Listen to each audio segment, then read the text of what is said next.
안녕하세요 여러분, 반갑습니다. EBS 토목달 리딩 강의를 담당하고 있는 저는 김정훈 강사입니다. 여기는 은평구에 있는 은평중학교입니다.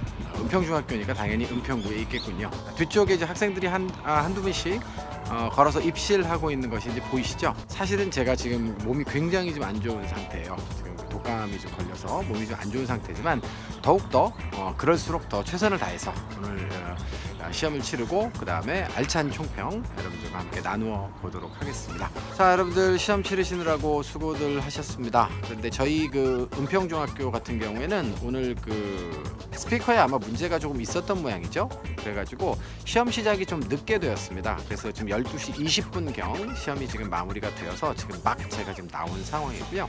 자, 오늘 시험 여러분들도 치르셨으니까 간단한 총평 기대하시리라 생각을 하고 있습니다. 자, 먼저 파트별로 간단하게 총평을 좀 드리고 전체적으로 좀 점수를 좀 드린다면 Part 5 같은 경우에는 대단히 평이했어요. 오늘 시험이 기본적으로 품사 및 어형 자리의 문제가 한 11개 정도 출제가 됐고요.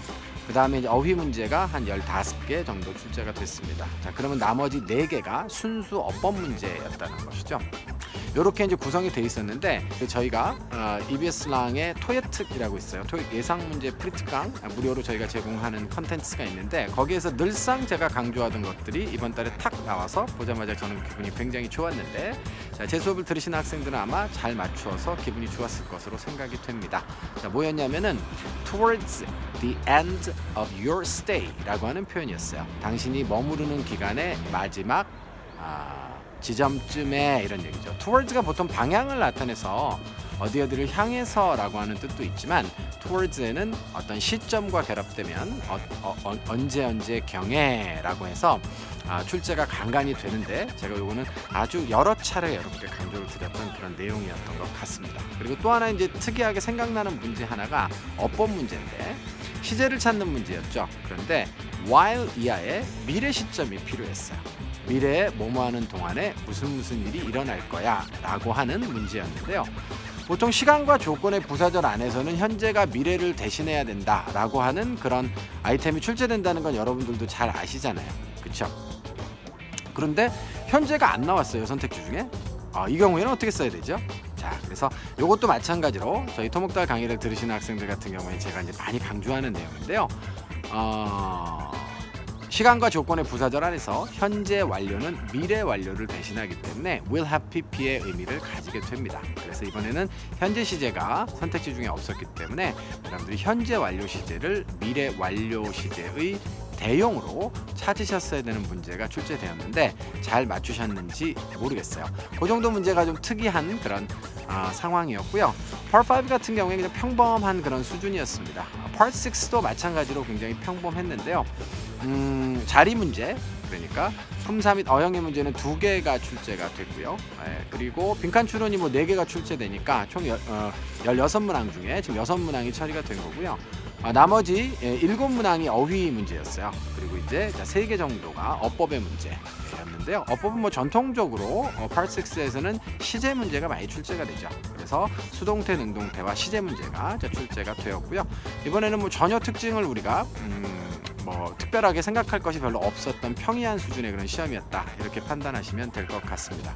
자, 그리고 Part 7에 대해서 좀 얘기를 해보면요, 이번 시험의 지금 포인트는 Part 7에 있는 것 같아요. 그러니까 Part 7이 이번 시험 때 조금 어려웠죠.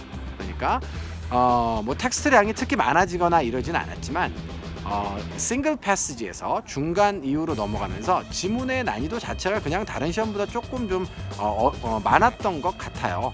그래서 어려웠던 것 같아요, 지문의 난이도가. 그래서 학생들이 문제 풀기에는 조금 좀 부담스러웠을 수도 있겠다라고 하는 그런 생각을 하면서 저는 문제풀이를 했는데요.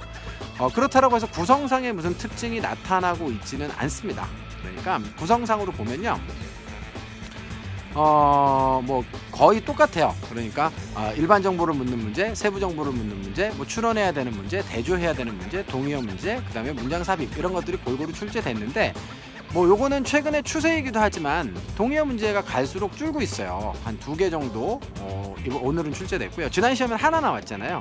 많이 나올 때는 한 4개 5개까지 나왔는데, 동의어 문제가 많은 학생들이 좋아하기는 하는데, 왜냐하면 지문을 다 읽지 않아도 그 하나의 문장만 가지고도 우리가 충분히 정답을 낼 수 있는 부분이 바로 동의어 문제잖아요. 근데 동의어 찾기 문제가 2개로 좀 줄어서 좀 아쉬웠을 것이다 라는 좀 생각이 드는데, 그거는 최근의 추세니까 여러분들 참고하셔야 되고요. 그 다음에 또 한 가지 이제 말씀을 드리면, 문장 삽입도 2개로 줄었어요. 이것도 이제 신유형이라 그래가지고 출제가 많이 될 때는 한 서너 개까지 이제 출제가 되더니만, 오늘은 2개밖에 이제 출제가 되지를 않았습니다. 자, 요런 정도가 오늘 전체적인 시험에 대한 평가였고요. 그렇다라고 한다면 Part 5와 6는 평이했고, 그 다음에 7 같은 경우에는 조금 좀 난이도가 있었다. 자, 이렇게 우리가 결론을 낼 수가 있겠죠. 전반적으로 이제 별표로 드린다면, 저는 12월의 특별시험보다는 조금 더 시험이 어려웠다라고 이렇게 평가를 할 수 있다, 이렇게 말씀드릴 수 있을 것 같습니다. 자, 모쪼록 여러분들 생생하게, 짧지만 지금 시험과 관련된 간단한 얘기 여러분께 드렸고요. 자, 이제 새해가 이제 곧 이틀 후면 시작이 이제 됩니다. 그래서 제 수업을 들은 학생들뿐만 아니라 혹시 이 영상을 시청하시는 모든 분들, 내년에 혹시 계획하시는 모든 일들 다 잘 되시기를 진심으로 바라고요.